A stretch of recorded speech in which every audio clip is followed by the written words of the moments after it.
Unahin po natin itong pinaka-importanteng balita ngayon sa ating pulagay ng panahon.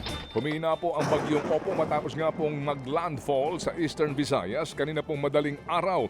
Una nga pong tumama sa kalupaan ng bagyo pasado alas 11:30 ng gabi sa San Policarpio. Doon po naman sa Eastern Samar na sinasabing meron din po mga ghost projects. Huli itong namataan sa may Palanas, Masbate at may taglay din pong hangin.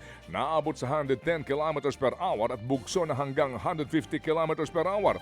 Tatawirin po ng naturang bagyo ang Masbate, Calabarzon at Mimaropa bago lumabas sa West Philippine Sea mamayang gabi o bukas ng umaga. Sa ngayon nga po ay nakataas pa rin ang signal number 3 sa ilang lugar tulad ng Sorsogon, Masbate, Albay, western at southern portions ng Camarines Sur, southern portion po naman ng Quezon, Marinduque, Romblon, Oriental Mindoro at Occidental Mindoro. Habang signal number 2 naman sa Metro Manila at ilang bahagi po ng Calabarzon, Central Luzon at ilang bahagi po ng Kabisayaan. Nakataas po naman ang signal number 1 sa ilang bahagi po ng Isabela, Nueva Vizcaya, Ilocos Region, hanggang sa ilang bahagi po ng Leyte, Bohol, Cebu at Negros. The fact na signal number 1 sa Isabela, ang layo na po noon eh. Hindi ba, baby girl? Ito nga sinasabi ho natin yung kanila pong over forecast kumbaga. Yeah, yun na nga mga kapatid. Pero ito, kaugnay pa rin po ng bagyong Opong, suspendido nga po ang klase sa lahat ng antas sa ilang lugar sa bansa dahil pa rin sa bagyong Opong. Kanselado po ang pasok all levels sa Metro Manila, kasama po dyan ang Biliran, Eastern at Northern Samar, Masbate, Romblon, Sorsogon, Aklan, Albay, Antique, Batangas at Bataan. Wala na rin pong pasok sa lahat ng antas sa Camarines Norte, Camarines Sur, Capiz, Cavite, pati na sa Catanduanes, Guimaras, Iloilo, Laguna, Leyte, Marinduque, Negros Occidental, Oriental Mindoro, Rizal at Quezon. Kanselado na rin ang pasok sa lahat ng antas sa ilang lugar sa Pangasinan, Bulacan at sa Cebu.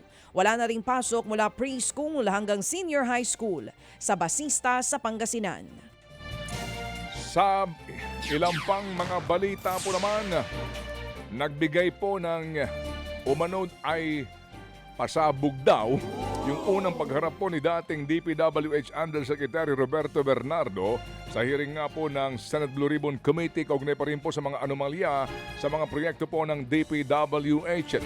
Hindi lamang pag-amin sa kanyang ginawang katiwalian, kundi diretsahan niyang pinangalanan ang ilang mga politiko na umano'y tumanggap daw ng kickback mula sa mga flood control projects. Una pong idinawit ni Bernardo si Ako Bicol Representative Zaldico. 25% daw ang komisyon na hinihingi ni Ko kada proyekto, habang 2% doon pinaghahatian po daw ni Bernardo at ng dating Bulacan District Engineer Henry Alcantara. Sunod niya pinangalanan ay si Senador Chis Escudero. Idinawit po sa pamamagitan ng kanyang malapit na kaibigan at campaign contributor na si Maynard Ngu. 20% daw po ang usapan kapalit ng pagpasok ng mga proyekto sa GAA o sa ating pambansang budget. Sa halagang 800 million pesos po na halaga po ng proyekto, 160 million pesos daw ang naibigay ni Bernardo kay Ngu na para po umano kay Escudero. Pinanggit din niya ang pangalan ni dating Senador Bong Revilla na hinataran daw ho niya din ng salapi. Hindi rin po nakaligtas si dating Senador at ngayon po'y Makati Mayor Nancy Binay na 15% daw ang hininging kickback.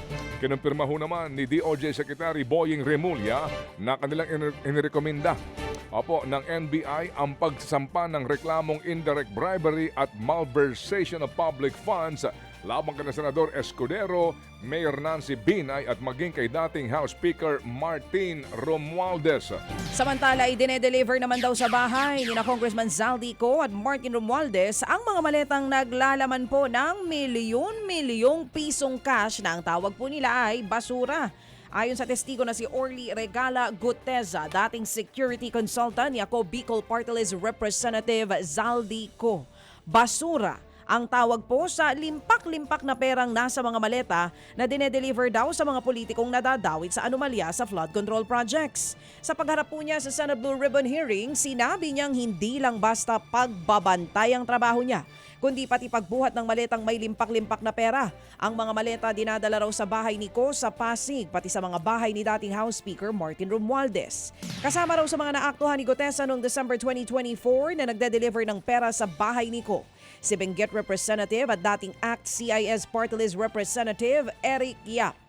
46 na maleta ang nakitang dala niya. Sa tansya po yan ni Gutesa ay aabot daw ang kabuuang halaga sa higit 2.2 billion pesos na cash. Sa kabuuan, 63 na maleta po ng pera ang na-deliver daw kay Romualdez mula December 2024. Nag-deliver din daw siya ng pera sa Forbes Park, sa Aguado sa Malacanang at sa bahay ni Michael Yang. Yung pong sinasabing bahay ni Michael Yang Nabili ay na. dating bahay daw na Oo. umano'y nabili na. ng House Speaker. Ni Yan Martin po ang sinasabi Romualdez. doon sa report. Pero Correct. gaya po ng inaasahan, abay, pumalag sa mga bintang po no, na sila po'y dawit sa pagnanakaw o kickbackan sa flood control projects. Ito po ang unang reaksyon ayon kay dating House Speaker Martin Romualdez. Ang testimonya umano ng testigo ni Senador Rodante Marcoleta ay gawa-gawa lamang. Umano'y pilit daw. Opo, pinipilit daw masyado dahil desperado umano ang naturang mga grupo para po iugnay siya sa kickback scheme na wala naman daw ho talagang katotohanan. Nananahimik daw ho siya bilang respeto sa proseso pero dahil daw sa nadawit na ang kanyang pangalan, siya po daw ay lalaban. Pero may ebidensya. Giit pa niya kahit pa daw kailan daw ay hindi siya nagnakaw daw sa pondo ng bayan. Pumalag din po naman si Congressman Eric Yap na dinadawit din po ni Gutesa na umano'y naghatid rin ng mga male-maletang pera sa bahay po ni Zaldico. Ang giit itong si Yap, hindi siya tumatanggap o nag-uutos daw na maghatid ng pera kaugnay po ng mga flood control project. Wala din daw po itong katotohanan daw. Ayon po naman kay Senador Chis Escudero, iginiit na mukhang may planong siraan daw ang Senado at mga senador para nga daw po ilihis ang atensyon ng publiko mula sa mga tunay na sangkot sa katiwalian. Magsasampa daw ho siya ng reklamo laban kay Bernardo dahil wala naman daw hong basihan ang mga paratang nito. Naggulat ho naman at ikinalungkot ni dating senador at ngayon po'y Makati Mayor Nancy Binay ang pagkakadawit sa kanyang pangalan sa naturang anomalya pero hindi raw ito totoo. Kanyang kinokondina. Opo, ang naturang mga pag-aakusa po sa kanya. Ganon din po ang ginagawa ngayon ni Senador o dating Senador Bong Revilla na kinokondina. Ang paratang daw na siya nakikinabang din sa pamamagitan po ng kickback sa mga proyektong ito hango sa testimonya ni Bernardo. Handa raw siya makipagtulungan sa investigasyon para malaman daw ang katotohanan. Mga kapatid, brothers and sisters, saan ka pa? Dito na tayo sa totoo. Dito na tayo sa True FM. Mga kapatid, mag-subscribe and follow po kayo sa social media accounts ng True Network PH. Yan po kami, hanapin nyo lang True Network PH, Facebook, Instagram, YouTube, TikTok, and podcast. Mapa Apple or Spotify man yan, mahahanap nyo kami. Lahat ng mga napapanood at napapakinggan nyo po sa programa, nasa social media accounts namin yan. So paano mga kapatid? See you sa social media!